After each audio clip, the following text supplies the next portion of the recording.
Welcome, my dear students. In this session, we will be discussing COQP 12 question paper on the basis of memory from this year examination. Question paper का pattern क्या था? English पे based there were total 25 questions. Also Hindi में भी there were 25 questions. Hindi questions were different from English. And then there was quant and LR that was mixed. So quant say there were total 20 questions, from LR there were 15 questions, and data sufficiency say there were total 5 questions, out of which 4 were quant based and 1 was a LR based question. And from DI there were total 5 into 2, 5 questions के 2 sets थे, तो total 10 questions were there. This was the structure of the paper. Clear? अब start करते हैं section wise. Or if you've not connected with my Telegram, you can join the Telegram group CAT ZAT MBA. So firstly, we'll be taking English ka section. So this was the reading comprehension from English section. Reading comprehension was based on the topic of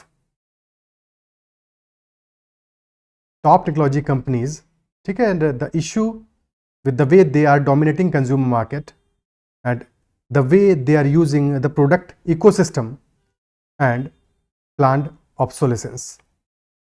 Questions were as follows. Question 1 was, right to be informed refers to what? So as per the passage, direct questions ही थे सारे के सारे. So right to be informed refers to what?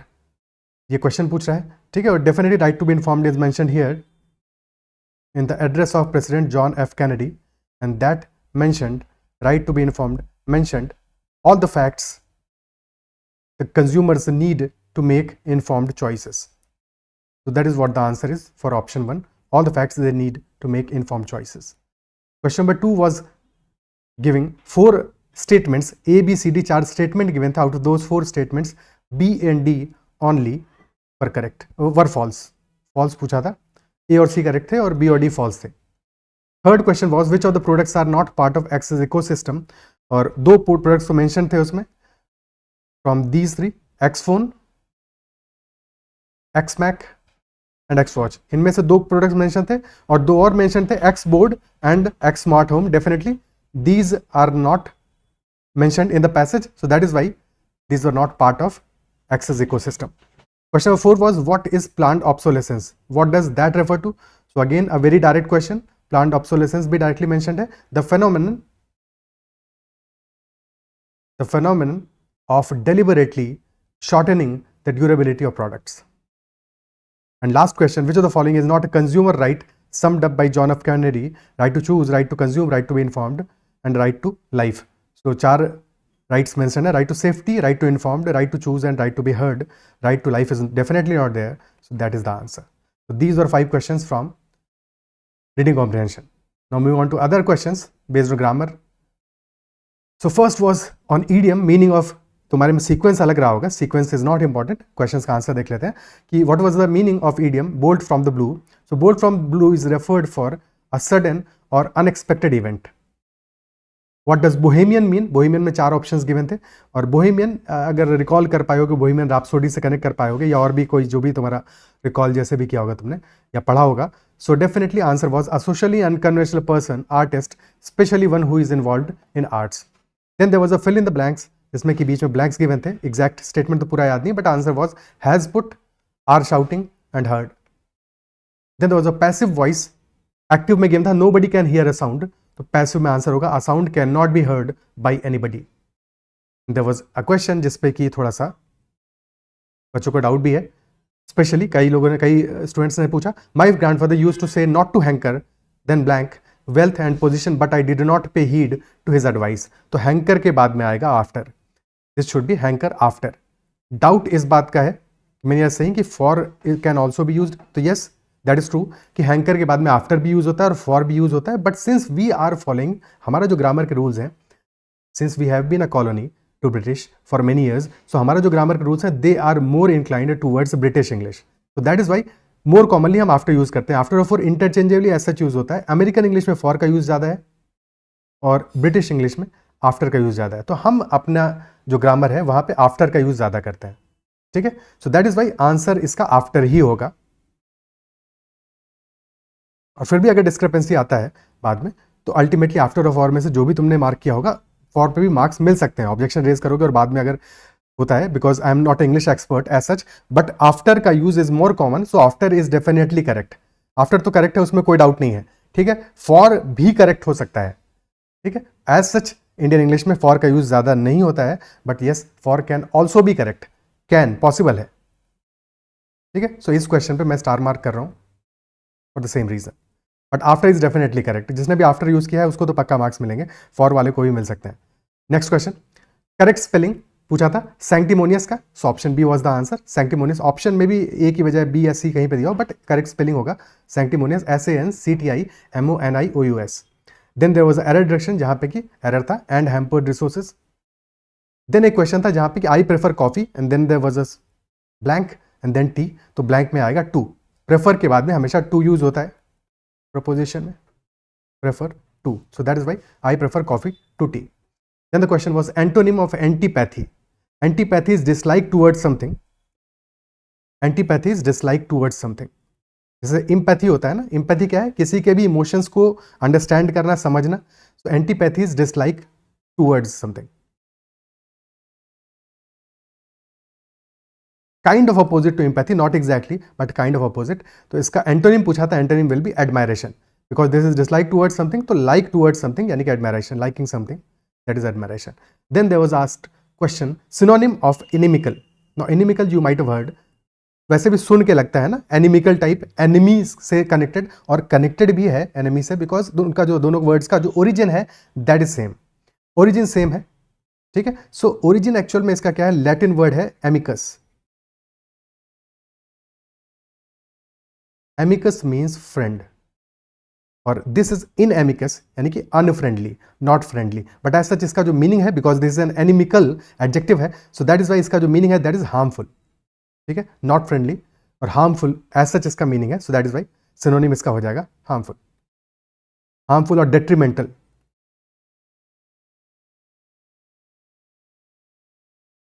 जैसे for example detrimental to society, inimical to society, ठीक है। So that can be its proper usages. Okay, clear है, आगे बढ़ते हैं। Next was he use to wake me up at 4 o'clock, फिर इन the blanks, वहां पे स्पेस में आएगा didn't he. Then there was a question find adverb and adverb was seldom.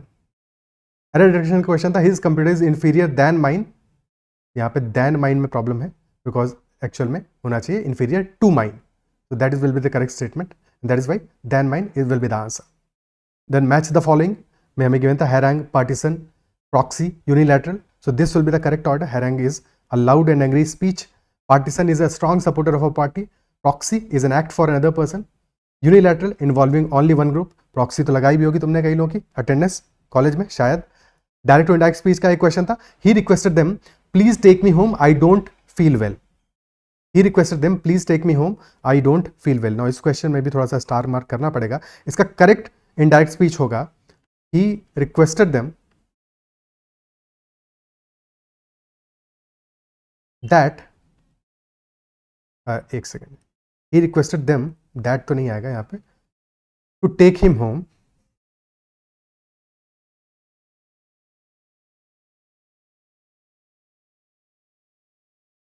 as he didn't feel well. This should be the answer, but ये तो option में given नहीं था, तो सेकंड बेस्ट आंसर होगा हमारा he requested them to take him home, he wasn't feeling very well.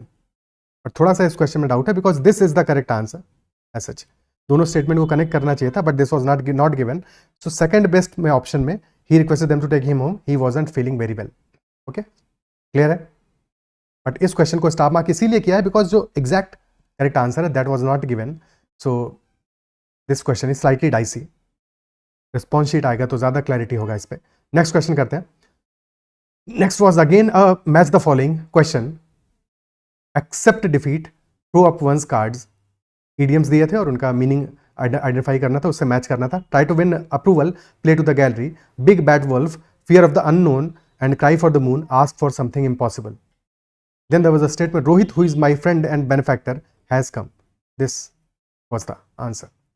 The king issued, then there was a blank, and the answer will be decree, decree, ठीक है, decree, DECREE, decree, degree given था और degree में DECRY या इस तरह से कुछ ऑप्शंस गिवन थे, answer is decree. Then there were two para jumbles, one was on strong desire और something, the correct sequence was CBAD and second was bus to Chandigarh, the correct sequence was DABC. But इनको याद तो नहीं कर पाओगे, but समझ गए होगे, ईजी पैराजंबल थे, बहुत ज़्यादा डिफिकल्ट नहीं थे, तुम चीज़ों को कनेक्ट कर पाए होगे तो ईजिली तुमने सही कर दिया होगा, इनमें कोई बहुत ज़्यादा डाउट की बात नहीं है.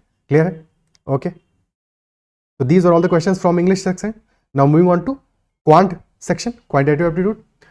फर्स्ट क्वेश्चन, ऑर्डर डिफरेंट होगा again, but we will be discussing all the questions. एक क्वेश्चन था हमारा, if an outlet pipe can empty a cistern in 3 hours, then how much time will it empty 2/3 of the cistern. अगर एक outlet pipe is emptying a cistern in 3 hours, then how much time will it empty 2/3 of the cistern. तो clearly अगर पूरा का पूरा empty कर रहा है 3 hours में, 2/3 करेगा 2/3 into 3 hours में, so that will be equal to 2 hours. Easy question, a very basic question. जब भी प्रैक्टिस करते हैं तो शायद सबसे पहला या दूसरा सवाल ही होता है. Next question, x takes 2 hours more time than y to cover a distance d. If x doubles his speed, he can cover the same distance in 1 hour less time than that taken by y to cover the same distance. In how much time does y cover the same distance? तो x अगर 2 hours ज़्यादा ले रहा है किससे, y से, in covering a same distance d.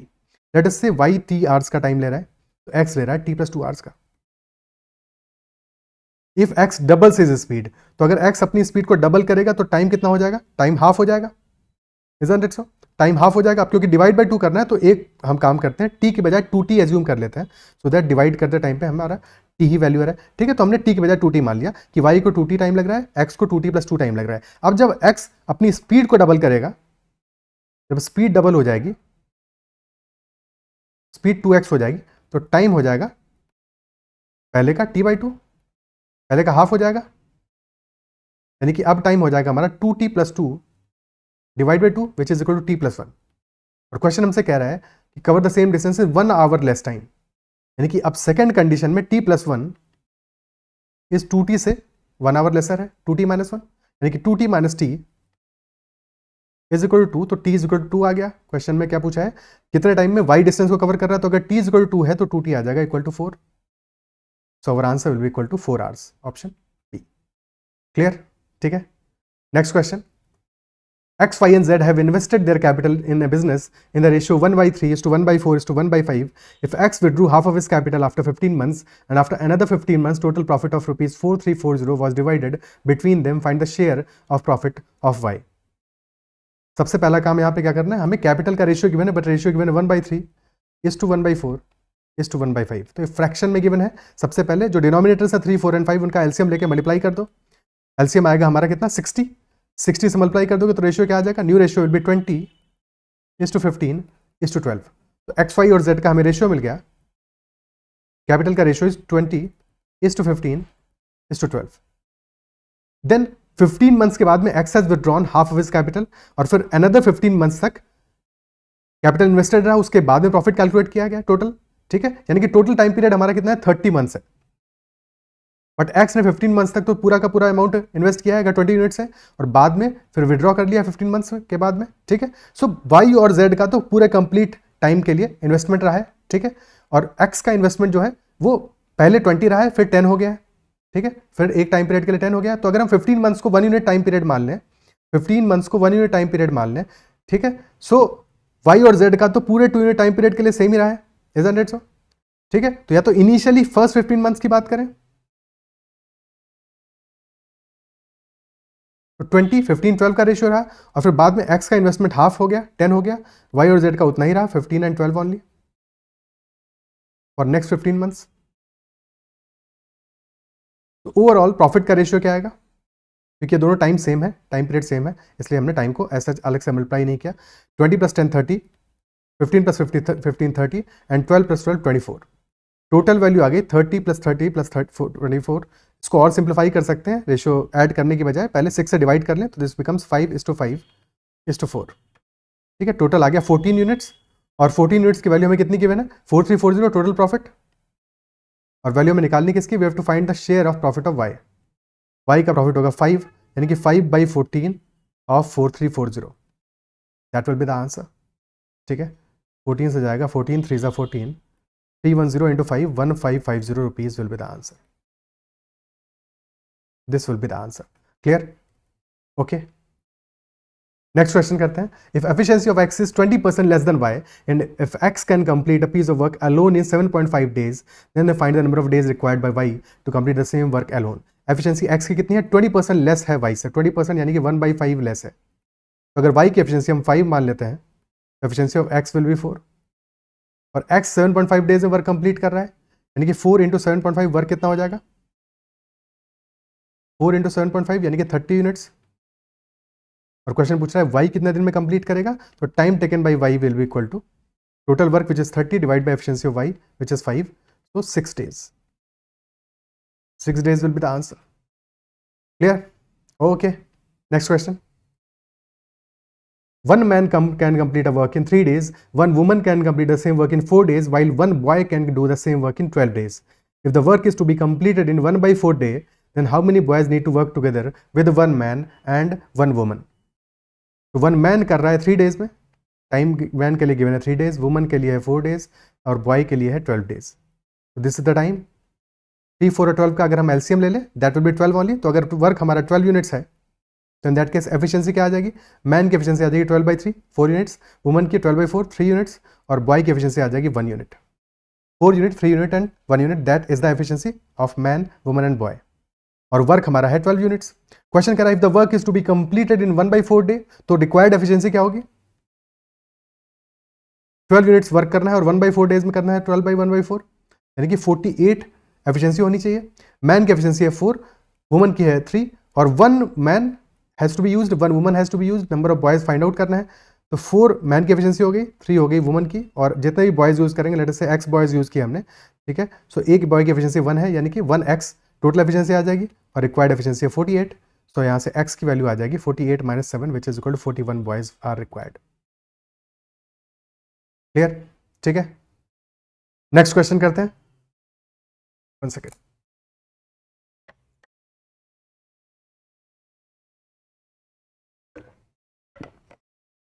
50 meter long train running at the speed of 30 km per hour crosses the platform in 36 seconds. You have to find the length of the platform.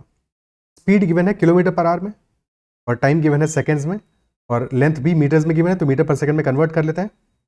तो this will become 30 into 5/18 in meter per second, that multiplied by 36, यानी total length covered कितना हो जाएगा? 30 into 10, 300 metres. और इसमें length है train की plus length है प्लेटफॉर्म की. ओके, ठीक है. अब यहाँ पे प्लेटफॉर्म था कि ब्रिज था, वो श्योर नहीं है, बट जो भी हो, प्लेटफॉर्म रहा हो या ब्रिज रहा हो, आंसर तो सेम ही आना है. ठीक है. तो length of the train is 50, तो clearly length of the bridge या फिर प्लेटफॉर्म जो भी आंसर में था, that will be 300 - 50 and hence 250 meters. Clear? Next question. If the cost price of 10 articles is equal to selling price of 7 articles, then what is the profit percentage? Again a very basic starting question on profit and loss. जैसे कि time and work का basic question पूछा था, वैसे profit and loss का बिल्कुल basic question है. यानी कि 10 आर्टिकल्स का जो कॉस्ट प्राइस है, 10 times the CP, that is equal to 7 articles का सेलिंग प्राइस. यानी कि सेलिंग प्राइस और कॉस्ट प्राइस का रेशियो क्या आ जाएगा? That will be 10/7. 10/7 isn't it so? यानी कि अगर 7 हमारा कॉस्ट प्राइस है तो 10 सेलिंग प्राइस है, तो प्रॉफिट हमारा 3 हो जाएगा. तो प्रॉफिट परसेंटेज कितना आ जाएगा? That will B 3/7 into 100. और इन जनरल क्योंकि 1/7 होता है हमारा 14 एंड 2/7%, तो 3/7 हमारा आ जाएगा 42 and 6/7%, 3 times of that value. Clear? Okay. Next question. If the seller marks up the price by 20% and then gives discount of 15% and sells the article at rupees 408, then what is the cost price of the article? तो अगर हमारा cost price letter से 100 मान लेते हैं और markup किया 20% से, तो मार्कअप किया 20% से, यानी कि 20 का मार्कअप हो गया, तो मार्क प्राइस हमारा हो गया 120. देन डिस्काउंट दिया 15% का, यानी कि 15% ऑफ 120, दैट विल बी 18. तो डिस्काउंट के बाद में सेलिंग प्राइस विल बी 102, और सेलिंग प्राइस की वैल्यू हमें दी है 102 इज एक्चुअल 408, यानी कि 1 unit is equal to 4 rupees. 1 unit is equal to 4 rupees आ गया, यानी कि हमारा कॉस्ट प्राइस कितना हो जाएगा? 100 इंटू 4, 400 रुपीज़. क्या बात क्लियर है? ठीक है. Next question. Cost price of 2 articles together was rupees 750. 750. If one article was sold at 22% profit and the other article was sold at 8% loss, then as a result there was no profit, no loss, then what was the selling price of the other article? Okay, या फिर of the article at loss. 22% का पहले वाले में profit हुआ है, second वाले पे 8% का लॉस हुआ है, इफेक्टिवली कोई प्रॉफिट या कोई लॉस नहीं हुआ, यानी कि 22% का जो प्रॉफिट था on the first article that is equal to 8% का loss on the second article, यानी कि 22% of cost price of first article CP1 is equal to 8% of cost price of second article CP2. तो CP1 upon CP2 क्या आ जाएगा, that will be 8/22 which is equal to 4/11. ठीक है, तो अगर 4 और 11 हमारा कॉस्ट प्राइस आ रहा है, 4 + 11 कितना हुआ, 15 यूनिट्स हुआ टोटल, और टोटल 15 यूनिट्स की वैल्यू है 750 रुपीज, यानी कि 1 यूनिट कितना हुआ, 50 रुपीज के बराबर. अगर 1 यूनिट 50 रुपीज के बराबर है तो पहले वाले का कॉस्ट प्राइस आ जाएगा 50 × 4 200 रुपीज. हमें चाहिए दूसरे वाले से मतलब है, दूसरे वाले का कॉस्ट प्राइस आ जाएगा 11 × 50 यानी 550 rupees. This is the cost price. और हमने सेल किया है 8% लॉस पे, 8% लॉस पे 8% सब्ट्रैक्ट कर देंगे इसमें, 2% विल बी इक्वल टू 1% कितना, 5.5, 2% 11, 8% आ जाएगा 44, तो माइनस करोगे 44, 506 rupees will be the selling price. और यही हमारा आंसर होगा, 506 rupees. Clear. Next question. V&A invested their capital in a partnership. Amount invested by R is 25% less than V and 50% more than A. तो R का investment क्या है, 25% less than V है, यानी कि 1/4 लेस देन V है. तो अगर V का इन्वेस्टमेंट 4 है तो R का हो जाएगा 3, और 50% R का जो इन्वेस्टमेंट है वो A से ज़्यादा है, यानी कि A से 50% यानी 1/2 ज़्यादा है. तो अगर A का इन्वेस्टमेंट 2 है, R का 3 हो जाएगा. R का 3 ऑलरेडी हमने माना हुआ है, तो A का इन्वेस्टमेंट विल बी 2. ये हमें इन्वेस्टमेंट का वैल्यू मिल गया. If the difference between amount invested by V and R is ₹4,000, तो यानी कि 1 यूनिट की वैल्यू हमें कितनी दी है, that is equal to 4,000 rupees. V and R है, V एंड A था I believe, because V and A था, V एंड R नहीं था. यहाँ पे A होगा. Difference between amount invested by V and A is ₹4,000, यानी कि 2 यूनिट्स की वैल्यू हमें इक्वल टू 4,000 दी हुई है. ठीक है, और फिर क्वेश्चन में पूछा what is the investment by R. तो अगर 2 यूनिट हमारा 4,000 है, यानी कि 1 unit will be equal to 2,000, तो investment by R will be equal to 3 × 2,000 which is equal to ₹6,000. This will be the answer. Clear. ठीक है. Next question. If an amount becomes 3 times of itself with a rate of simple interest in 20 years, then in how many years will the same amount become 2 times of itself with the same rate of simple interest? Simple सी बात यहाँ पे क्या समझनी है, यहाँ पे answer अपना आएगा 10 years. 2 years को लिखा हुआ है. ठीक है, 10 years आएगा.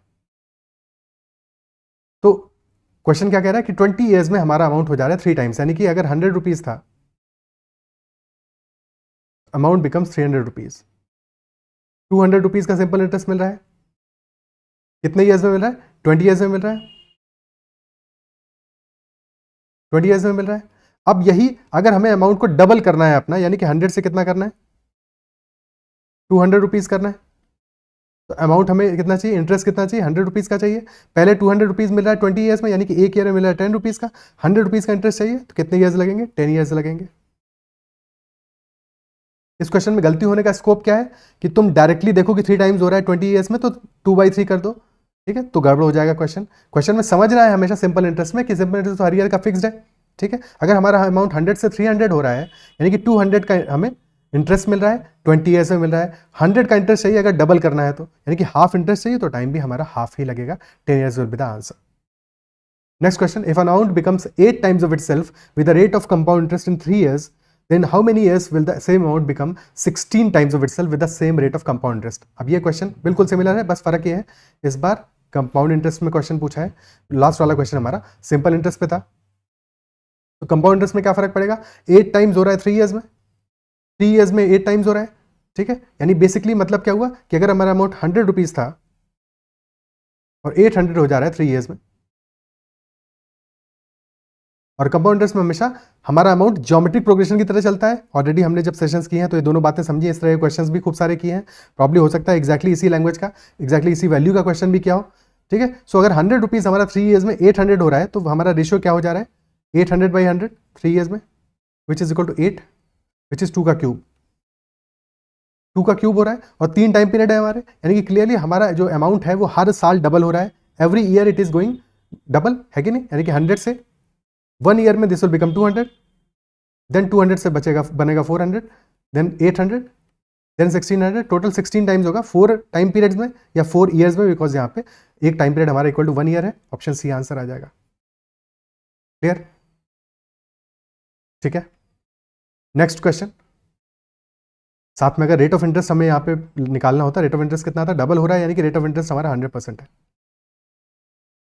बिकॉज ऐसा जरूरी नहीं है कि नेक्स्ट टाइम भी हमारा 16 टाइम्स या 18 टाइम्स ही पूछता, नेक्स्ट टाइम ये भी पूछ सकता था कि हमारा अगर हम इतने साल के लिए इन्वेस्ट करेंगे तो कितना हमारा इंटरेस्ट बन जाएगा, कंपाउंड इंटरेस्ट, या फिर सेमी एनुअली कर दो, ठीक है। तो कुछ भी कर दो, हमें रेट ऑफ इंटरेस्ट भी यहाँ से पता चल रहा है, हम इस क्वेश्चन को सॉल्व कर लेते हैं। अगर क्वेश्चन में कोई और वैरायटी भी होता, हालांकि क्वेश्चन बहुत आसान आया है, बट अगर थोड़ा सा घुमाता भी तो भी हमें सॉल्व कर लेना था।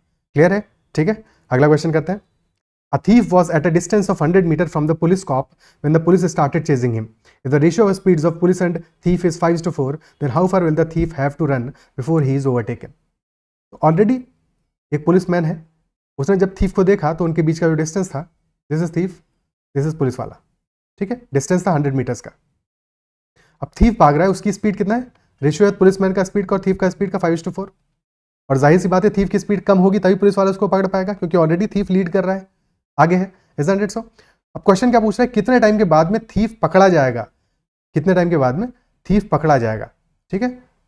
और थीफ के लिए बात पूछी, यानी थीफ कितना दौड़ पाएगा, पुलिस वाले के लिए बात नहीं पूछी। अगर उनका जो स्पीड का रेशियो है 5:4 है, जाहिर सी बात है दोनों दौड़ रहे हैं, both are running, so same time के लिए दौड़ रहे होंगे, और अगर टाइम सेम है तो जो स्पीड का रेशियो है वही उनका डिस्टेंस का रेशियो भी होगा, वही डिस्टेंस का भी रेशियो होगा, यानी कि डिस्टेंस कवर्ड जबकि पुलिस वाले ने चोर को पकड़ा होगा, that will also be 5:4, and we know कि उनके बीच का जो गैप है that 1 unit is equal to 100 meters, ठीक है। यानी कि दौड़ते समय सिनारियो क्या बना होगा, अगर 5 यूनिट 5x दौड़ा है पुलिस वाला, तो थीफ हमारा दौड़ा होगा सिर्फ 4x, और उनके बीच का गैप कितना है, that is equal to x, और ये x किसके बराबर है, 100 मीटर्स के बराबर है। अगर x is equal to 100 meters और हमें थीफ की डिस्टेंस पूछ रहा है, दैट विल बी 4x, और 4x की वैल्यू आ जाएगी 400 meters, that will be the answer. Clear, अगर पुलिस वाले के लिए पूछता तो answer would have been 500 meters, but thief के लिए पूछा है, that is why answer will be 400 meters. Next question, two trains are 100 kilometers apart and coming towards each other at speeds of 100 km per hour and 75 km per hour respectively. After what time will the distance between the two trains be 100 km again? तो already उन trains के बीच का जो distance है that is 100 kilometres, ठीक है। अभी दोनों ट्रेन्स एक दूसरे की तरफ आ रही हैं, थोड़े टाइम बाद क्या होगा, ये दोनों ट्रेन्स सेम पोजीशन में पहुंच जाएंगी, isn't it so? और फिर इसके बाद में तब भी आगे ट्रैवल करती रहेंगी, फिर इनके बीच का डिस्टेंस पहले तो 0 होगा डिस्टेंस, और 0 होकर फिर से वापस से बढ़ना स्टार्ट हो जाएगा, और फिर थोड़े टाइम के बाद में इनके बीच का डिस्टेंस अगेन 100 किलोमीटर्स हो जाएगा। टोटल डिस्टेंस ट्रैवल्ड कितना होगा, दैट विल बी 200 मीटर्स। पहले भाई 100 मीटर से 0 होगा, फिर 0 से 100 होगा, टोटल डिस्टेंस ट्रैवल्ड हो जाएगी 200 किलोमीटर्स। और क्योंकि both trains are going in opposite direction, तो स्पीड्स एड अप हो जाएंगी, रिलेटिव स्पीड हो जाएगा 100 + 75 यानी कि 175 किलोमीटर पर आवर। तो time taken will be 200 divided by 175 which will be 8/7, और क्वेश्चन में ऑप्शन दिया था 1 and 1/7 आवर्स, तो that will be the answer.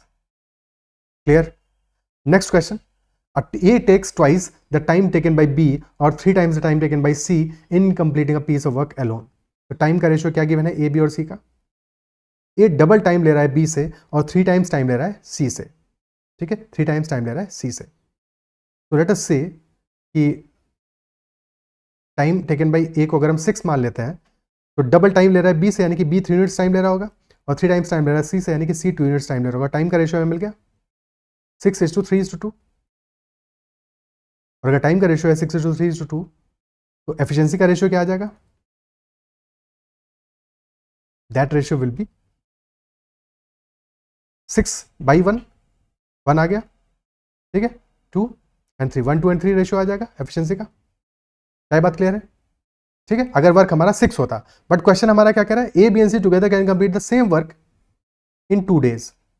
तो 2 days में वर्क कंप्लीट कर रहे हैं, क्वेश्चन पूछ रहा है then how many days will be complete the same work. तो अगर 2 days में वर्क कंप्लीट कर रहे हैं, एफिशिएंसी का रेशियो इनका 1, 2 और 3 है, तो वर्क की वैल्यू क्या आ जाएगी, साथ में मिलकर काम करेंगे, एफिशिएंसी एडअप होगी 1 + 2 + 3 and that multiplied by 2 days, यानी कि 12 यूनिट्स हमारा वर्क आ गया।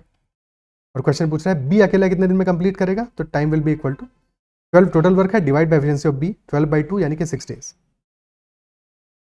Clear? Okay, next question, if x% of a is equal to y% of b then z% of b की वैल्यू क्या है। तो x% of a, again percentage का एक बहुत ही बेसिक क्वेश्चन, और शायद एग्जैक्टली यही क्वेश्चन भी तुमने किया हो कभी। x% of a is equal to y% of b और z% ऑफ b पूछ रहा है, तो b की वैल्यू हमारी क्या आ गई, x% यानी x/100 हो गया है कि नहीं, तो x a अपॉन y आ जाएगी वैल्यू b की, भाई x/100 into a that is equal to y/100 into b, तो 100 से 100 कैंसिल आउट हो जाएगा, एक्स ए अपॉन वाई, ये तो बी की वैल्यू आ गई। क्वेश्चन पूछा है z% of B, z% of B आ जाएगा z/100 into X A upon Y. अब इसको किसी भी तरह से अरेंज कर सकते हो, पहला ऑप्शन है X Y by Z of A, तो X Y by Z, definitely हमारा डिनोमिनेटर में वाई आ रहा है, ठीक है, डिनोमिनेटर में वाई आ रहा है और न्यूमिनेटर में आ रहा है जेड और एक्स और ए, तो अगर ए को हम सेपरेट कर रहे हैं तो this will become Z X by Y into 1/100 of A, यानी कि Z X by Y percent of A, यानी कि option C is the answer. Clear? Okay, next question, a person saves 10% of his income if his expenditure increases by 20% and he is still able to save 10% of the income, तो what is the respective increase in his income। अब think about it, एक बार सोच के देखो कि अगर 10% income को वो अपनी सेव कर रहा है और उसका एक्सपेंडिचर इंक्रीज कर रहा है, बट स्टिल उसका जो he is still able to save 10% of the income, तो इसका मतलब क्या हुआ कि जिस रेशियो में उसका एक्सपेंडिचर इंक्रीज कर रहा है उसी रेशियो में उसका इनकम भी इंक्रीज करना चाहिए, सेम रेशियो में। तो कुछ भी इस क्वेश्चन में करने की जरूरत नहीं है, अगर 20% से उसका एक्सपेंडिचर इंक्रीज कर रहा है तो salary must also increase by 20% only. Answer will be 20% straight away. Next question, 5 lakh voters were listed in the voter list in an election. 60% of the voters casted their votes and 2,55,000 votes were declared valid. So how many of the casted votes were declared invalid? Valid votes हैं 2,55,000, 2,55,000. 60% of the voters casted their votes, तो casted votes कितने होंगे, 60% यानी कि 3/5 of 5 lakhs, तो that will B 3 lakhs। 3 lakhs are casted votes, जिसमें से कि 2,55,000 आर वैलिड, तो बचे हुए आ जाएंगे इनवैलिड, यानी कि 45,000 आर इनवैलिड। और क्वेश्चन में परसेंटेज में पूछा है, तो 45,000 कितना परसेंट होगा, 45/300 15% होगा, 15%। Next question, in how much time will taps A and B fill the cistern together? Now data sufficiency के questions है। First statement था tap A can fill the cistern in some time was given, tap B can fill the cistern in, उसके लिए भी time given था, और फिर tap C में भी कोई information, option C statement C में भी एक इन्फॉर्मेशन हमें गिवन था, और ऑप्शंस थे A and B only, B and C only, A and C only। Answer D होगा, any two statements together can be used to solve the question, कि tap ए और बी को सिस्टर्न को fill up करने में कितना टाइम लगेगा। Any two statements can be used to fill the to answer the question. Okay, next question, data sufficiency का again man and women का क्वेश्चन था, जिसमें कि मैन और वुमेन कितने टाइम में कंप्लीट करेंगे, कुछ क्वेश्चन एग्जैक्टली तो याद नहीं है, बट ऑप्शन जो स्टेटमेंट ए था उसमें गिवन था कि man can complete work in some time, ठीक है, शायद 32-10 इस टाइप से वैल्यूज गिवन थी, 320 या 160 इस टाइप का वैल्यूज था, इफ आई रिमेंबर करेक्टली। फिर ऑप्शन स्टेटमेंट बी में था women can complete a work in, और स्टेटमेंट सी भी हमारा विमेन के बारे में ही था, तो ए में मेन का इन्फॉर्मेशन गिवन था, बी और सी में विमेन का इन्फॉर्मेशन गिवन था, तो if we use A and B तो भी काम हो जाएगा, क्योंकि मेन का इन्फॉर्मेशन भी मिल गया, विमेन का भी मिल गया, तो ए और बी से we can sufficiently answer the question.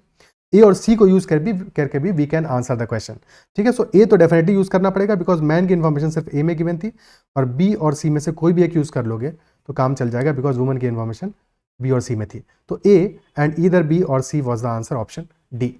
और ऐसे किसी भी क्वेश्चन में जब भी डेटा सफिशिएंसी का क्वेश्चन होगा तो वहां पे हमें क्वेश्चन को सॉल्व नहीं करना होता है, हमें सिर्फ इतना देखना होता है कितने से हमारा क्वेश्चन सॉल्व हो जाएगा। Is that clear? ठीक है, नेक्स्ट क्वेश्चन देखते हैं। Again, a data sufficiency question. A and B can complete a work in 8 days, while B alone can complete the work in 20 days.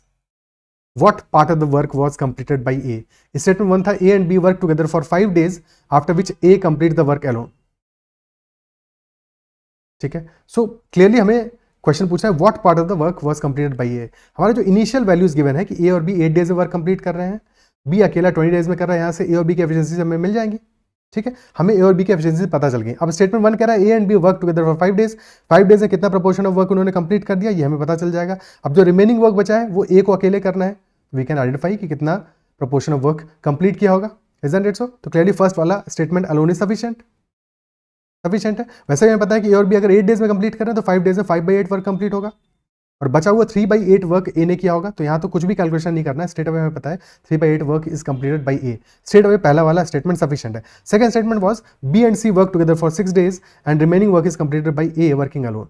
अब यहाँ पे हमें सी को इंट्रोड्यूस कर दिया है, बट सी के बारे में हमें कुछ भी नहीं पता है कि सी कितने दिन में वर्क कंप्लीट करता है, कितना प्रोपोर्शन वर्क करता है, एफिशिएंसी क्या है उसकी. तो अननोन इन्फॉर्मेशन है. जब तक हमें इन्फॉर्मेशन सी की पता नहीं चलेगी, we can not answer it. हम इस क्वेश्चन को आंसर नहीं कर सकते. ठीक है, या तो हमें मेंशन होता कि remaining work is completed by A in so and so days. ठीक है, ये भी हो सकता था कि हमें ये इस क्वेश्चन में दिया होता कि ए 2 डेज में बचा हुआ वर्क कंप्लीट कर लेगा, तो उस केस में हम इस क्वेश्चन को आंसर कर पाते. बहुत ध्यान से इस बात को समझना है कि अगर हमें जस्ट इन केस इस क्वेश्चन में दिया होता कि ए बचा हुआ वर्क 2 डेज में कंप्लीट कर लेता है, क्योंकि हमें ए की एफिशिएंसी पता है, तो हम ये पता लगा पाएंगे कि 2 डेज में ए कितना वर्क कंप्लीट कर पा रहा है.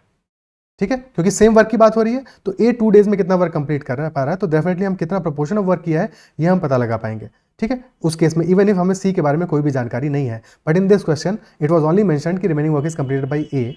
कितने दिनों में, दैट वाज नॉट गिवन. तो second statement alone is not sufficient, because C के बारे में इन्फॉर्मेशन नहीं पता है. तो only statement 1 is sufficient and statement 2 is not sufficient. Is that clear? ठीक है, next question. Data sufficiency again, the average age of teacher and student in a class is 3 years more than the average age of students. So what is the age of the class teacher?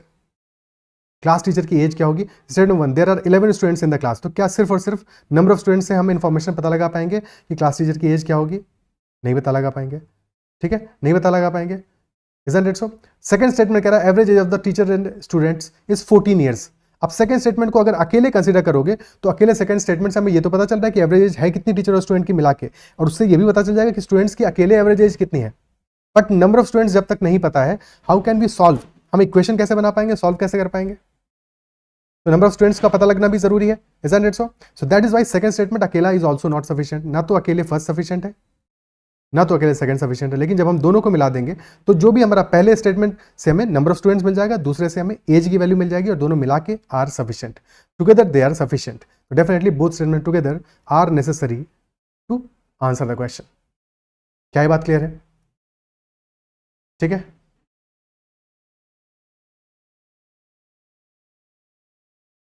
Next question करते हैं. Data sufficiency. Now this question was LR based question. Order ranking करना था. 5 members थे, D N M T and R. या तो उनका height के बारे में बात क्वेश्चन कर रहा था, या तो एज के बारे में बात कर रहा था. ठीक है, और पहला स्टेटमेंट हमारा क्या था, N is shorter than only D. N is shorter than only D, यानी कि बेसिकली अगर डी हमारा अगर शॉर्टर था या फिर एज में था, ठीक है, तो डी हमारा बेसिकली डी से शॉर्टर है एन, यानी कि क्लियरली डी हमारा रैंकिंग में टॉप मोस्ट आएगा, और फिर एन आएगा. पहले स्टेटमेंट में सिर्फ इतना ही पता चल रहा है. और पूछा एक्चुअल में किसके बारे में था? पूछा था शॉर्टेस्ट के बारे में. हाइट के बारे में था, तो पूछा था शॉर्टेस्ट कौन होगा, who will be the shortest, that was the question. तो क्लियरली हमें यहां से इतना तो पता चल रहा है कि फर्स्ट कौन है, सेकंड कौन है, बट बाकी के बारे में कोई इन्फॉर्मेशन नहीं मिल रही. तो फर्स्ट स्टेटमेंट क्लियरली हमारा नॉट सफिशिएंट है, शॉर्टेस्ट के बारे में नहीं बता पाएगा. Is that it so? ठीक है, और फिर सेकंड स्टेटमेंट अगर हम एलोन कंसीडर करते हैं, उसमें हमें एम टी और आर के बारे में गिवन था. एम टी एंड आर के बारे में गिवन था कि उनका ऑर्डर क्या है, उनका ऑर्डर क्या है. ठीक है, उनके बारे में गिवन था कि उनके ऑर्डर में जो भी एम ऊपर था या टी ऊपर था या आर ऊपर था, बट उनका ऑर्डर गिवन था. तो सेकंड स्टेटमेंट अगर अकेला देखोगे तो हमें 3 के बारे में तो पता चल रहा है कि ऑर्डर रैंकिंग क्या है, बट कौन शॉर्टेस्ट होगा ये हम डेफिनेटली अकेले सेकंड स्टेटमेंट से नहीं पता लगा सकते. तो that was also not sufficient.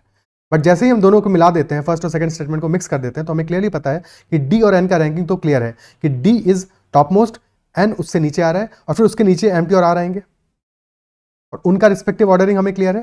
तो उसमें हमें शॉर्टेस्ट की वैल्यू मिल जाएगी. कौन शॉर्टेस्ट होगा? तो both statements together were sufficient in this question as well. Is that clear? ठीक है, ओके. आगे बढ़ते हैं.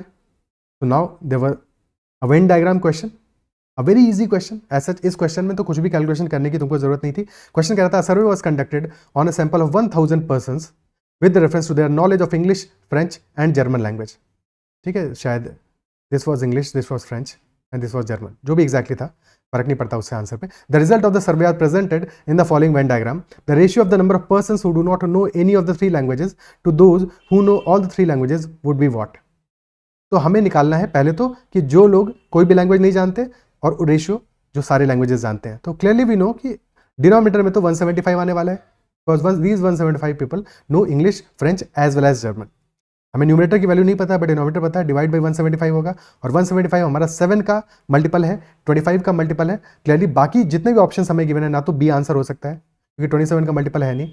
ठीक है, ना तो सी हो सकता है, ना ही डी हो सकता है. और जब ये दोनों आंसर नहीं हो सकते तो ऑप्शन ए आंसर होगा. ऑप्शन का ऑर्डर डिफरेंट हो सकता है but 1:25 will be the answer in this case. और कुछ भी और करने की जरूरत नहीं थी. क्या ये बात क्लियर है? ठीक है, बाकी अगर चाहो तो फिर इस क्वेश्चन को सॉल्व करने में थोड़ा समय और खराब कर सकते हो, तो वो तरीका भी देख लेते हैं, या एग्जाम में जस्ट इन केस अपने आप को एश्योर करने के लिए. बट इस क्वेश्चन में कोई डाउट नहीं था, 100% हमारा आंसर ऑप्शन ए के अलावा कुछ भी और हो ही नहीं सकता है. बट जस्ट इन केस कुछ और गिवन होता तो हमें सारी की सारी वैल्यूज को एडअप करना पड़ता. सारी वैल्यूज को हम एडअप करते. ठीक है, तो क्या हमारा वैल्यू आएगा 170 plus 105 275, 275 plus 175 375, 450, 450 plus 85 535, 535 plus 180 635 plus 80 715, 715 plus 78 793 plus 200 993, यानी 993 तो हमारा टोटल आ गया. 7 बच गए, 7 आर आउटसाइड दिस, जो कि कोई भी लैंग्वेज नहीं जानते. 7 बाई 175 हमारा आंसर होगा, दैट विल बी 1/25. क्लियर? ठीक है, ओके. अच्छा, 993 वो है जो कि एटलीस्ट वन लैंग्वेज जानते हैं, at least one of English, French and German. Clear? Next question करते हैं. A solid cube of each side 8 cm was painted red, blue and black on pairs of opposite faces. It is then cut into cubical blocks of each side 2 cm. How many of the cubes will have no face painted? ऐसे कितने cubes होंगे जिनका कोई भी face painted नहीं होगा? जब भी हम किसी क्यूब का क्वेश्चन सॉल्व करेंगे, ऐसा क्वेश्चन भी हमने प्रैक्टिस में किया हुआ है. एग्जैक्टली ये क्वेश्चन तो नहीं था, बट क्वेश्चन का लैंग्वेज यही था कि कितने क्यूब्स ऐसे होंगे जिनका भी कोई भी फेस पेंटेड नहीं होगा. तो हमारा अप्रोच क्या होना चाहिए? अगर n क्यूब्स बन रहे हो, ठीक है, अगर n टोटल नंबर ऑफ हमारा n डायमेंशन हो, ठीक है, यहाँ पे नंबर ऑफ क्यूब्स कितने बनने वाले हैं? डायमेंशन है 8/8/8. और जो हम स्मॉल क्यूब्स बना रहे हैं उनका एक साइड है 2 सेंटीमीटर का, यानी नंबर ऑफ क्यूब्स कितने होंगे? एक का वॉल्यूम होगा 2 × 2 × 2, यानी कि बनने वाले हैं 4 × 4 × 4 वाले. Isn't it so? 4 × 4 × 4 वाले क्यूब्स बनने वाले हैं. ठीक है, सो अगर इन जनरल हमारा n × n × n, यानी कि n साइड का एक क्यूब है. ठीक है, साइड की लेंथ की बात नहीं कर रहे, नंबर ऑफ क्यूब्स जितने बन रहे हैं टोटल जो हम पेंट कर रहे हैं. ठीक है, तो n-2 whole cube will be the number of cubes with no side painted.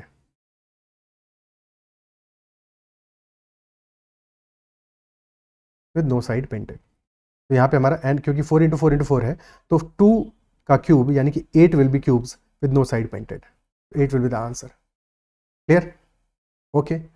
Next question, find the next term of the series 3, 10, 33, 104 and 319. So 3, then 10. 10 क्या हुआ? 3 × 3 plus 1, that is 10. Then 10 × 3 plus 3, that is 33. Then 33 × 3 plus 5, यानी कि clearly you can see the order, that is 104. पहले 1 add किया, फिर 3 add किया, फिर 5 add किया, यानी कि अगली बार 7 ऐड करेंगे. तो 104 × 3 plus 7, that is 319. और नेक्स्ट टाइम करेंगे ऐड 9, तो 319 × 3 plus 9, that will be 957 plus 9, यानी कि 966 will be the answer. Clear? Okay. Next question, 4, 10, 19, 40, 79 and 160. तो नेक्स्ट टर्म सीरीज का क्या होगा? 4 × 2 plus 2, that is 10. Very easy question, बहुत ही इजी है, पैटर्न आइडेंटिफाई करना है यहाँ पे. 10 × 2 minus 1, that is 19. then 19 × 2 plus 2 is 40. 40 × 2 minus 1 is 79. again plus 2 होगा. 79 × 2 plus 2 will be 160 and 160 × 2 minus 1, that will be 319. So answer will be 319. Clear? Next question. Next was on critical reasoning. Teachers were on a strike. Teachers थे या government servants थे, not very sure, ठीक है, but strike से related कुछ था. और statement 1 कह रहा था कि this is the only way. ठीक है, अब हमेशा ओनली इज एक्सट्रीम वर्ड, और जब भी कभी किसी स्टेटमेंट में ऐसा given that will not be part of the answer. हमारा फर्स्ट वाला स्टेटमेंट तो पार्ट ऑफ द आंसर नहीं होगा, सिर्फ और सिर्फ second statement would have been part of the answer in this question. Is that clear? ठीक है. Next there was another cause and effect question, और एग्जैक्टली लैंग्वेज यहाँ पे याद नहीं है इस क्वेश्चन में, और exact language is very very important. First statement कह रहा था old people are troubled due to loud speakers at night. Most probably ऐसा ही कुछ लैंग्वेज था, बट लाउड स्पीकर से रिलेटेड प्रॉब्लम था. और सेकंड स्टेटमेंट कह रहा था government has made a rule या law about loud speakers but the rule is not being followed, but the law is not being followed. ठीक है, अब यू कैन क्लियरली सी कि लाउड स्पीकर दोनों statements को कनेक्ट कर रहा है. लाउड स्पीकर दोनों स्टेटमेंट को कनेक्ट कर रहा है. और कॉज एंड इफेक्ट का क्वेश्चन है. कॉज एंड इफेक्ट में हमने सीखा है कि जब भी कॉज एंड इफेक्ट का कोई क्वेश्चन आएगा तो हमें हमेशा कोशिश क्या करना है ऐसे क्वेश्चन में. सबसे पहला कोशिश यह करना है कि क्या वो कॉज और इफेक्ट से कनेक्टेड है. Can one of the statements be a cause and second be a effect. तो हमारा स्टेटमेंट नंबर 1 कह रहा है old people are troubled due to loud speakers at night. अब अगर हम देयरफॉर या सो से कनेक्ट करने की कोशिश करें, so government has made a rule about loud speaker but the rule is not being followed. ठीक है, this is one way to look at it. But जो एक्जैक्टली लैंग्वेज था क्वेश्चन में, बिकॉज यहाँ पे हमारे पास पूरा प्रॉपर लैंग्वेज नहीं है. ठीक है, तो फर्स्ट वाला कॉज या सेकंड वाला इफेक्ट तो नहीं हो सकता है. सेकंड वाले को कॉज माने और फर्स्ट को इफेक्ट माने, तो government has made a rule about loud speakers but the rule is not being followed, therefore old people are troubled due to loud speakers at night. Exactly जो question के language mention था, most probably वहां पे second वाला cause बन रहा था और फर्स्ट वाला इफेक्ट बन रहा था. ठीक है, सेकंड वाला कॉज बन रहा था और फर्स्ट वाला इफेक्ट बन रहा था. तो दैट इज वाई हमारा आंसर होगा second cause and first effect. ठीक है, मोस्ट प्रॉब्ली मैं इसलिए कर रहा हूं बिकॉज इस क्वेश्चन के लिए या क्रिटिकल रीजनिंग में एज सच हमें लैंग्वेज बहुत इंपॉर्टेंट है. एक वर्ड से भी कई बार क्वेश्चन के आंसर में फर्क पड़ जाता है. ठीक है, सो दैट डिपेंड्स कि हमारा मोस्ट प्रॉब्ली आंसर है सेकंड वाला कॉज होगा और फर्स्ट वाला इफेक्ट होगा, एंड नॉट कि दोनों कॉमन कॉज की वजह से हैं. ठीक है, both are not effects of common cause but rather second is cause and first effect. But फिर भी इसको स्टार मार्क मैं इसलिए कर रहा हूं बिकॉज लैंग्वेज में एक word is also crucial. So there is possibility, there is a faint possibility, but there is a possibility कि शायद इसका आंसर दोनों के लिए कॉमन कॉज है. That can also be there, depends on exact language. जब रिस्पॉन्स शीट आएगा तो हम ज्यादा इसको बेटर क्लियर कर पाएंगे. But to the best of my knowledge second is cause and first is effect. Is that clear? ठीक है, नेक्स्ट क्वेश्चन पे चलते हैं. Languages French and German can be represented as. एक तो सेट है लैंग्वेज का, एक फ्रेंच का, एक जर्मन का. तो since French and German both are languages, so एक सेट बनेगा हमारा लैंग्वेज का और उसके अंदर हमारा फ्रेंच का सेट आएगा और जर्मन का सेट आएगा. तो this will be the answer for the question. Okay, next coding question था. सन के लिए कोड पूछा था, answer will be 624. In a code language flowers is coded as SLEWORF. ठीक है, FLOWERS. और कैसे कोड किया? पहले F और S को रिप्लेस कर दिया, पोजीशन को, S आ गया फिर F आ गया. ठीक है, L और R को अपनी पोजीशंस पे ही रहने दिया. देन O और E ने भी अपनी पोजीशंस को इंटरचेंज कर लिया और W भी अपने ही प्लेस पे रहा. देन नेक्स्ट यही सेम काम हमें पेंशन के लिए करना है. P और N स्वैप कर जाएंगे, N देन P. E और O अपनी पोजीशंस पे ही रहेंगे. देन N और I इंटरचेंज करेंगे, यानी कि I और N, और S भी अपनी पोजीशन पे रहेगा. NEISNOP. That will be the answer in this case. Clear? Okay, next question. Find the mirror image of the following. There was something like that. ठीक है, इसमें मिरर इमेज आइडेंटिफाई करना था. मिरर इमेज क्या आएगा?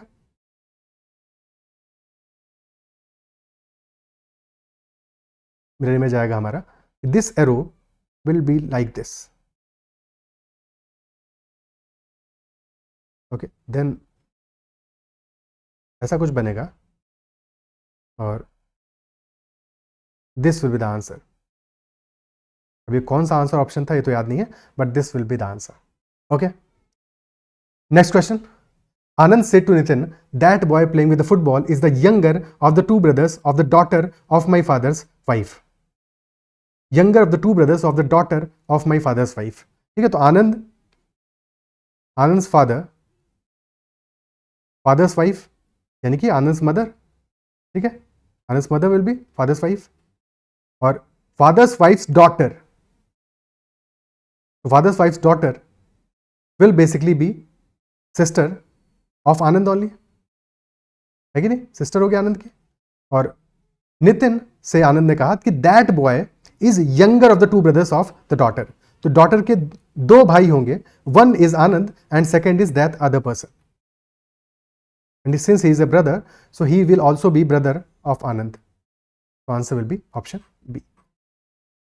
Clear? ठीक है. Next question देखते हैं. If A is to B means this something, A plus B means something, ऐसा कुछ क्वेश्चन था. Answer was P by S Q. ठीक है. एग्जैक्ट लैंग्वेज इसकी क्लियर नहीं है, मेंशन नहीं है, याद भी नहीं है, तो इतने से ही समझ लेना कि दिस वाज द आंसर. बाकी एग्जैक्ट लैंग्वेज क्या था वो जब रिस्पॉन्स शीट आएगी तभी क्लियर होगा. Atul is 17th from the left end of a row, while Sachin is 18th from the right end of the row. If Atul and Sachin interchange their positions, Atul becomes 21st from the left end. So how many students are there in the row? Okay. So जब अतुल और सचिन अपनी positions को interchange करेंगे तो पहले सचिन की position जहां पे सचिन था, अब वहां पे अतुल आ जाएगा. और Sachin was 18 from the right and. ठीक है. So this is the left hand, this is the right hand. और राइट हैंड से अगर 18 है यानी कि सचिन के राइट हैंड साइड पे 17 पर्सन्स थे, 17 स्टूडेंट्स थे. और जब अतुल आ जाएगा सचिन की पोजीशन पे, यानी कि अब अतुल के बारे में बात हो रहा है, यानी इसी पोजीशन के सेम पोजीशन के बारे में बात हो रहा है. And that position is 21st from the left hand, यानी कि लेफ्ट हैंड साइड पे 20 people are there, 20 students are there. ठीक है. तो 20 तो लेफ्ट में हो गया, 17 राइट पे होगा और एक ये खुद पोजीशन हो गया. 20 + 1 + 17 38 पर्सन्स होंगे, 38 स्टूडेंट्स होंगे. Answer will B 38. Okay. Next question. Code inequality पे बेस्ड दो क्वेश्चंस थे. कुछ लोगों को शायद इन क्वेश्चंस में दिक्कत आया होगा. पहला स्टेटमेंट हमारा कह रहा है h greater than equal to d and d is greater than r and then r is less than equal to l. और फर्स्ट कंक्लूजन कह रहा है l is less than equal to h. First statement कह रहा है l is less than equal to h. ठीक है. सो हमें क्लियरली पता है कि l is greater than equal to r. ठीक है. l is greater than equal to r, but l r से बड़ा है या बराबर है. बट h से किस कनेक्शन में होगा? h से l बड़ा भी हो सकता है, छोटा भी हो सकता है, इक्वल भी हो सकता है. वी डू नॉट नो कि l कहां पे आएगा क्लियरली, क्योंकि हमारे r से h का कनेक्शन है. h भी r से बड़ा है, l भी r से बड़ा है, बट l और h के बीच का कोई भी कनेक्शन हमें गिवन नहीं है. So we can not conclude कि फर्स्ट वाले में क्या आएगा, can not be concluded. Second कह रहा है h is greater than r. Clearly h is greater than equal to r, d h is greater than equal to d और d is greater than r. तो h will definitely be greater than r for sure. Second statement is correct, only second is true. ठीक है. Okay. देखो ऐसे किसी भी question में अगर हमें गिवन होता है late us say a greater than equal to b greater than equal to c greater than equal to d greater than equal to e, और हम a और e के बीच का रिलेशन पूछें तो a will be greater than equal to e. But बीच में अगर कहीं पे भी ऐसा हो जाए, ठीक है, किसी भी एक जगह पे अगर ऐसा हो जाए, ठीक है, इस केस में दोबारा लिख देता हूँ, किसी भी एक जगह पे अगर ऐसा हो जाए कि a greater than equal to b greater than equal to c greater than d and greater than equal to e. अब एक जगह पे हमारा सिर्फ ग्रेटर देन है, क्वालिटी नहीं है. तो अब अगर a और e के बीच का रिलेशन पूछेंगे तो now a will be greater then e. क्या बात समझ में आती है? ठीक है. तो सिमिलर कहानी यहाँ पे है कि h is greater equal to d and d is greater than r, तो h will be greater than r. Clear है? Okay. Next question. n is less than r, r is less than equal to k and k is greater than f. k is greater than f. k से connection जो r और f के बारे में conclusion है, r less than equal to f या फिर r greater than f. तो k से हमारा r है, k is greater than equal to r and k is greater than f. But r और f के बीच में हमें रिलेशन नहीं पता है कि r f से बड़ा हो भी हो सकता है, छोटा भी हो सकता है. ठीक है. तो r पे हमारे तीन कंक्लूजन बन सकते हैं. r can be greater than f, r can be less than f, r can be equal to f. तीनों पॉसिबल है. ठीक है. तीनों पॉसिबल है. All the three conclusion are possible. तो फर्स्ट स्टेटमेंट डेफिनेटली हमारा कंक्लूजन नहीं हो सकता, सेकंड नहीं हो सकता, बट फर्स्ट और सेकंड को जब हम मिला लेते हैं तो फर्स्ट और सेकंड को इंक्लूड करने पे हमारे सारे के सारे ऑप्शंस कवर अप हो जाते हैं. यानी कि चाहे ग्रेटर देन हो, चाहे लेस देन हो, चाहे इक्वल टू हो, ईदर वन और two will definitely be true, because सारे के सारे केसेस को कवर अप कर रहा है. That is why our answer will be either one और two is true. Neither answer नहीं होगा, either will be the answer. ठीक है. बहुत सारे लोगों ने यहाँ पे नीदर मार्क कर दिया होगा, जिनको ऐसे क्वेश्चंस की प्रैक्टिस प्रॉब्ली नहीं होगा, तो गलती होने का स्कोप बनता है, हो भी सकती है.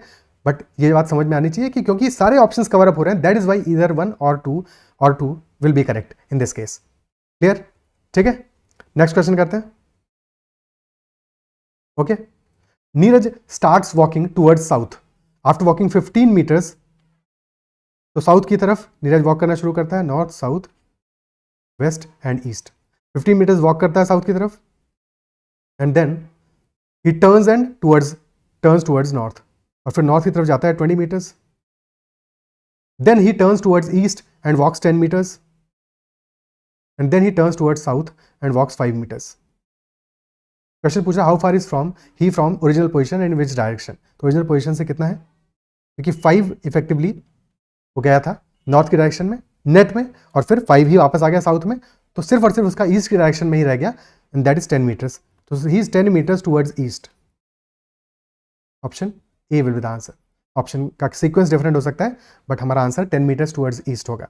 ठीक है, यहां भी कुछ लोगों गलती क्या करते हो, कुछ लोग ईस्ट वेस्ट नॉर्थ साउथ को भी, हालांकि बहुत कम लोगों ने ऐसी गलती होगी, पर फिर भी कुछ लोगों ने गलती किया है और उन्होंने पूछा भी मुझसे। So that is why I would like to reiterate. देखो, जब भी लेफ्ट और राइट की बात होती है, left and right are subjective. ठीक है, वो सब्जेक्टिव है कि एक पर्सन है, अगर वो फ्रंट फेसिंग है तो लेफ्ट उसका होगा लेफ्ट साइड में, ठीक है, राइट होगा राइट साइड में। But north east west south ये तो डायरेक्शन है, डायरेक्शन चेंज नहीं होती किसी पर्सन के हिसाब से, वो किसी भी डायरेक्शन में मूव करे, नॉर्थ जहां है उधर ही रहेगा, तभी तो डायरेक्शन का रेलेवेंस है। क्लियर है? Okay, next question. 6 persons P, Q, R, S, T and Z sit in 2 rows of 3 persons each. If T is not at any end of rows, S is second to the left of Z, R is the neighbor of T and is sitting diagonally opposite to S, and Q is neighbor of Z, then who will sit opposite Q? That is what the question was. Answer इस question का है T. Sequence क्या बनेगा, T किसी भी and position पर नहीं है, 2 रोज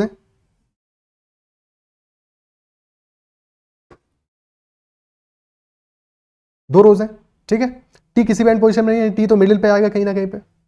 S is second to the left of Z, S is second to the left of Z, तो मान लिया कि एस हमारा यहां पे और जेड यहां पे। Okay, R is neighbour of T, ठीक है, अगर if R is neighbour of T तो क्लियर हो गया कि आर और टी इस रो में तो नहीं हो सकते, तो clearly R and T will be in this row, तो टी हमारा मिडिल में आ गया।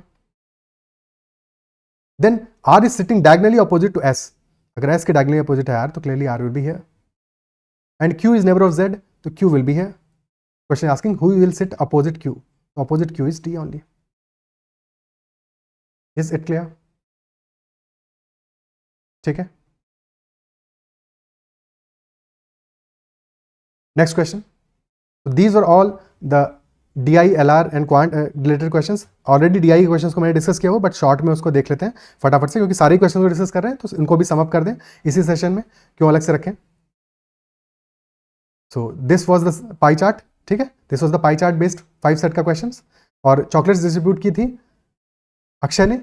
Total number of chocolates were 280, chocolates were Dairy Milk 5 Star, Snickers, Mars and Twix. First question was average number of chocolates of Dairy Milk 5 star and Mars taken together is equal to number of chocolates distributed by which of the given type?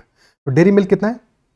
Dairy Milk है हमारा 25%, 5 star है 20%, और Mars है, Mars कहाँ गया, हाँ green में है 30%। 25, 20 और 30, तो एवरेज कितना आ जाएगा, क्योंकि ये नंबर्स हमारे AP में है, एवरेज विल बी 25%, और 25% चॉकलेट्स है हमारी डेयरी मिल्क, तो क्लियरली आंसर हमारा डेयरी मिल्क आ जाएगा। Next question, find the ratio of number of chocolates of 5 Star and Mars taken together to number of chocolates of Dairy Milk and Twix. 5 Star और Mars कितना हुआ, 5 Star is 20, Mars is 30, 20 plus 30 यानी 50, 50 is two ratio आ गया हमारा Dairy Milk और Twix का। Dairy Milk है 25 और ट्विक्स है 10, 25 plus 10 is 35, 50 is to 35, answer will be 10 is to 7। Next question, the number of chocolates of Mars distributed by Akshay is what % more or less than the number of chocolates of 5 star? तो Mars chocolates हैं हमारी कितनी, Mars है 30 और 5 star है 20, ठीक है, 20 से 10 ज्यादा है, यानी कि 50% ज्यादा है, option D is the answer. Next was ratio of price of 1 Dairy Milk and 1 Snickers is 5:4 respectively. 5:4 का रेशियो है डेयरी मिल्क और स्निकर्स का, और price of, we need to find out the price of 3 Dairy Milk and 5 Snickers, 3 Dairy Milk and 5 Snickers, तो 5 × 3 15 plus 4 × 5 20, यानी कि हमारा जो भी आंसर आएगा वो 35 का मल्टीपल आएगा। कुछ भी और करने की जरूरत नहीं थी इस क्वेश्चन में, ठीक है, तुम्हें इक्वेशन बनाने की जरूरत ही नहीं थी, बनाते तो अच्छी बात है, बट टाइम एग्जाम में इतना होता नहीं है हमेशा, तो हमें हमेशा ऑप्टिमाइज करना होता है अपने टाइम को। 35 का मल्टीपल सिर्फ एक ही ऑप्शन आ रहा है, ऑप्शन डी, तो कुछ भी और इससे ज्यादा करने की जरूरत नहीं, सीधे सीधे उस ऑप्शन को मार्क कर देना है, ठीक है। बाकी इन्फॉर्मेशन को यूज करने की जरूरत नहीं, कितनी एक्चुअल में चॉकलेट्स थी, क्या इक्वेशन बनेगा, कोई जरूरत नहीं है। क्या इस बात को अप्रिशिएट कर पा रहे हो? ठीक है, next question. The number of chocolates of Snickers distributed by Akshay is what percent more or less than number of chocolates of 5 star? Snickers कितनी है? Snickers है हमारी 15 और 5 स्टार है हमारी 20.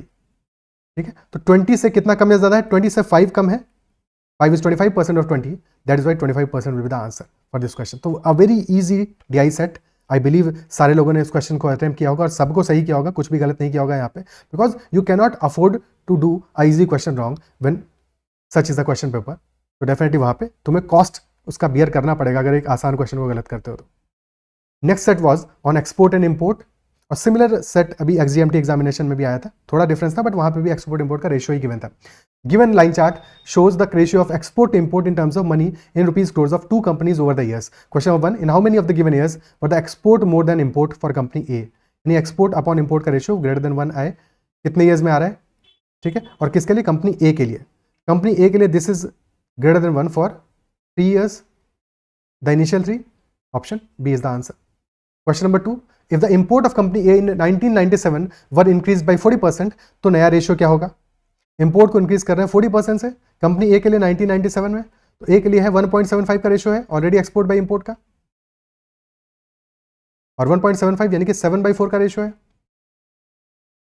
और we are increasing import by 2/5, 40% यानी कि 2/5 से इंक्रीज कर रहे हैं, 5 में 2 का इंक्रीज कर रहे हैं. और अगर 5 में 2 का इंक्रीज कर रहे हैं यानी कि कितना चेंज आएगा? 7/5 हो जाएगा अपना इनिशियल वैल्यू का. इजंट इट सो? ठीक है, 7/5 हो जाएगा इनिशियल वैल्यू का. तो अब पहले रेशियो था 7/4 और अब जो हमारा इंपोर्ट है वो अपनी वैल्यू का 7/5 हो जाएगा, तो इंपोर्ट में मल्टीप्लाई कर दो 7/5 से, 7 से 7 कैंसिल आउट हो जाएगा, 5/4 will be the answer, option B.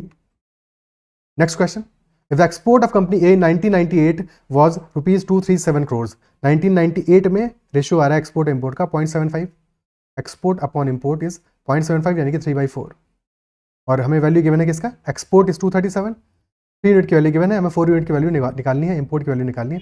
अगर 3 यूनिट 237 है तो 1 यूनिट कितना आ जाएगा? 79. 4 into 79, answer will be 316 CR.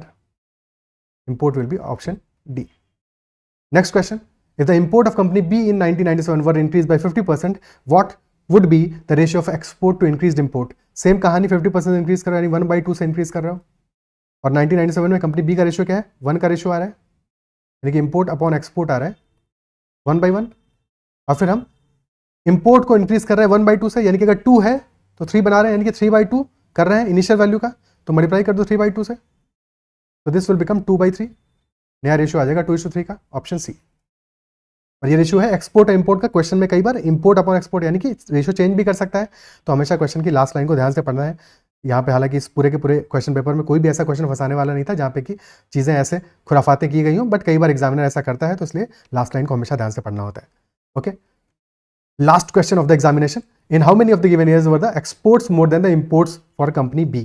Company B के लिए एक्सपोर्ट अपॉन इंपोर्ट कितने ईयर्स के लिए ग्रेटर देन 1 है? तो for company B only for 2 years the export upon import is greater than 1. अगर यहीं पे क्वेश्चन पूछता है export upon import greater than equal to 1, तब 4 years आता है, बिकॉज 2 years के लिए इक्वल टू एग्जैक्टली 1 भी है. ठीक है, बट यहाँ पे सीधे सीधे ऑप्शन ए आंसर आएगा, because greater than more than पूछा था, तो option A will be the answer. Clear है? ओके, तो these are all the questions and I believe session आपको पसंद आया होगा, क्वेश्चन समझ में आएगा. किसी भी क्वेश्चन में कहीं पे डाउट है और स्टिल डाउट है तो you can always comment about that as well. Okay, as far as cut offs are concern, I will be making a separate video on cut offs. एक जनरल आइडिया देने के लिए I can say that MA HRM for TS, considering the difficulty of the question paper that was very easy, MA HRM will definitely be between 250 and 260 for general category students. The cutoff will be definitely between 250 and 260. It could go to higher than 255. Okay, so that should be the tentative cutoff for MHRM. For analytics, for ODCL, this could be between 245 and 255. Okay, ठीक है. और labour studies के लिए भी this will be somewhere here. एक separate video I will be making on all the cutoffs for all the courses of test. Clear है? But this is the tentative values of the cutoffs. That's all for this session. I believe session पसंद आओगे। अगर किसी question में कहीं doubt है तो comment में जरूर मेंशन करना। अगर सेशन पसंद आए उसको लाइक जरूर करना। अगर अब तक चैनल सब्सक्राइब नहीं किया है तो जरूर कर लेना। And if you not connected with me on Telegram, you can join the Telegram group CAT-XAT MBA। That's all for this session. Bye, take care.